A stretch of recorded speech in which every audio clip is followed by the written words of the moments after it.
find any opportunity to smile, and when they smile, so do we. At Colgate, we want every child in Samoa smiling. To all mums out there, encourage good brushing habits early on. It only takes you 2 minutes to teach your child how to brush twice a day for strong, healthy teeth. Come on, mums, it's you first. Start a healthy habit with Colgate today. Brush, brush, brush, 2 times a day. Brush with Colgate.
Ship to the islands with our special deal. Only 50 New Zealand dollars for 1-piece luggage. Collect in Samoa for only 25 Samoan Ta'ala for handling plus custom duty. Custom Logistics Services, where quality and cost comes first. Your freight, both air and sea, anywhere in the world, is always our priority. Call us on telephone 21286. That is 21286.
The weather is always good with Taula.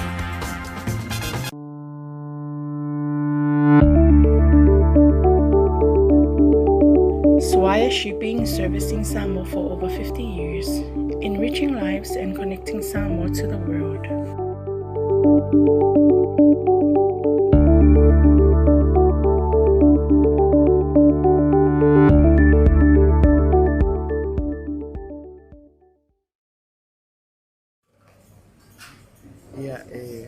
Matalo fat Samoa I lau mai moa pafunga mai le fiafi ia papai atu le nganga whaaloalo i o tūlanga whaarupe ia al nei tau talanga ma le whaasararaunga ia atonu o lo tō maua mai tua atua ia o lo o whai atu lea i le api el tatou aingo le whatua tua i le atua Samoa utasi. Ia o te manatu Samoa e ua whaate ia foi tatou umalinea fiafi. E sesi fo e polo inga ua toe mamoni mai. E le fionga i le ao le malo. Ua whalea o ngai nai le polo inga na whapena foi o na folosia i le aso nafi. Alana fionga e bala awina ai le tau au fia o le tatou pāle mene i le asogafua le asogua sefulufao me ia o loo silafia ma malamalama lelei le tatou atunuu o le faasolonga lava lenei talu mai le tatou faiga palota i le asoiva o Aperila. O loo tauma fai pea ina ia tuli loa le faaiʻuga o le faiga palota. Ia le sa faasino au iai le tatou atunuu i le tatou e le gata i sui o le palemene ia a le faapea foʻi i le faatulai mai o se faiga malo. Ia o lea na taatia lelei paga ma momoli atu faamaumauga ina ua maeʻa atu foʻi faamasinoga sa luʻi tauina ai lenā faamoemoe.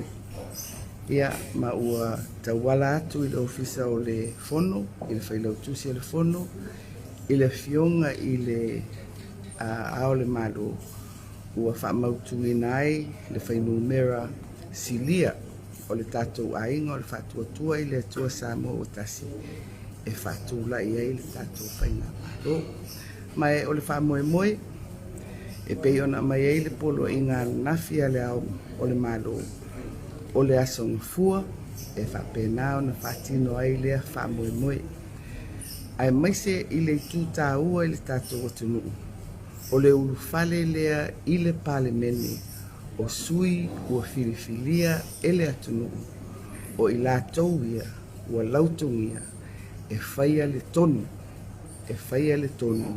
i le tulaga o le faatulaʻi mai o le tatou faiga malo o le tiute ma le matafaioi a le ao mamalu o le malo o le faia lea o le poloaʻiga ia ma faatino foʻi ia galuega masani e pei o le faatautoina o tatou sui o le nei latou laga ua tatou oo iai nei afiafi ia o te manatu e le gata foʻi ua faateʻia ai le atunuu ia ua toe faafoʻi mai foʻi se lagona o le lē mautonu pea o lea ua tatou manatu ua tatou tea atu ma lenā vaega sa tatou tauasa mai ma tatou ia pea ala o le tulafono ina ia saʻili ai i ala malamalama ma ala filemu ia luʻi tau ia sa feagai po o le finagalo o le faiga malo o le tumau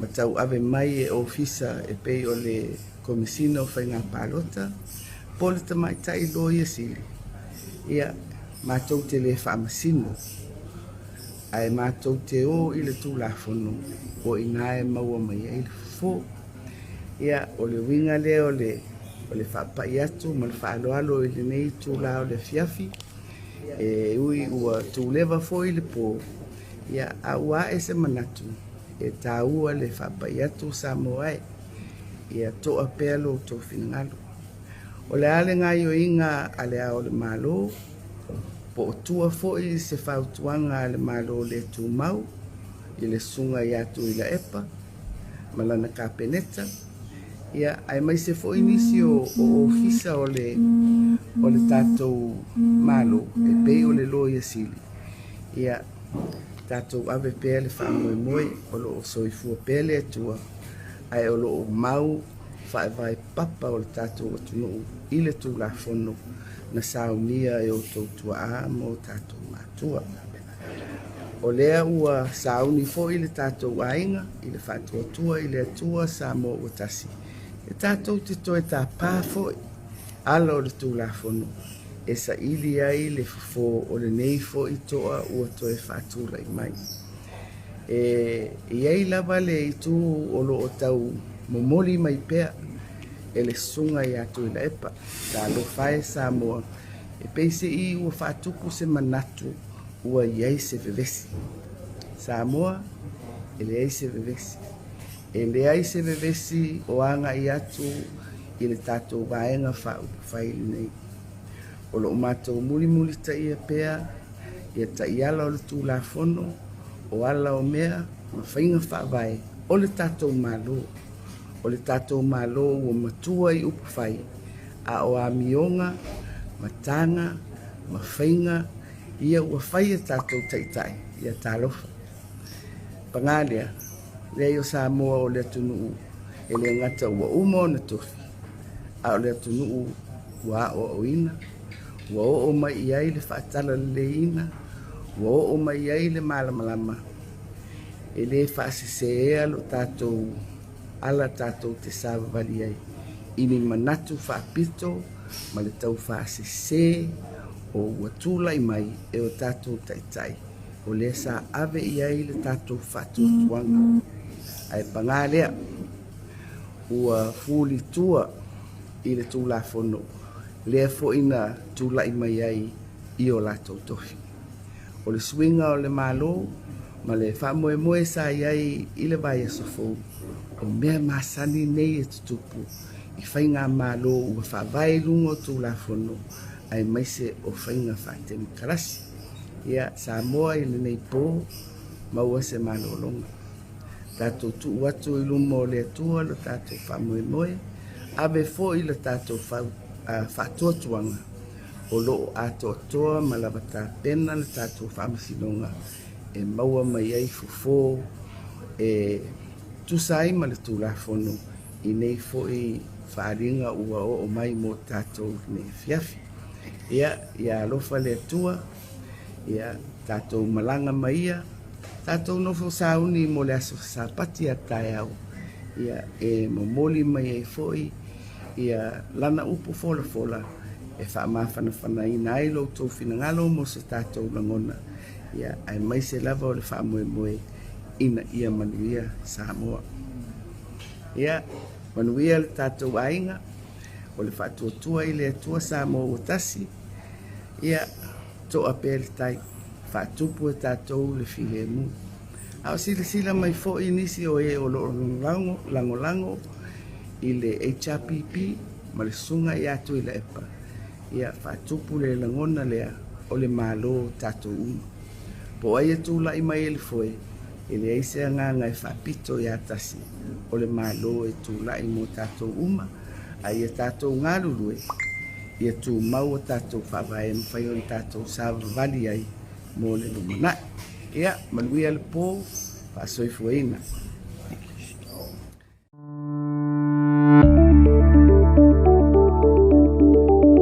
Swire Shipping, servicing Samoa for over 50 years, enriching lives and connecting Samoa to the world.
got that smile, oh, it lightens up the street for a mile. 'Cause being down doesn't suit your style. Hold your head up, 'cause love will keep hope going strong. And then smile, it's a given when everything seems lost. Don't try.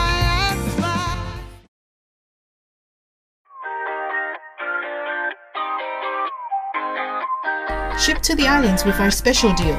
Only 50 New Zealand dollars for one-piece luggage. Collect in Samoa for only 25 Samoan Tala for handling plus custom duty. Custom Logistics Services, where quality and cost comes first. Your freight both air and sea, anywhere in the world, is always our priority. Call us on telephone 21286. That is 21286.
Weather is always good with Tola.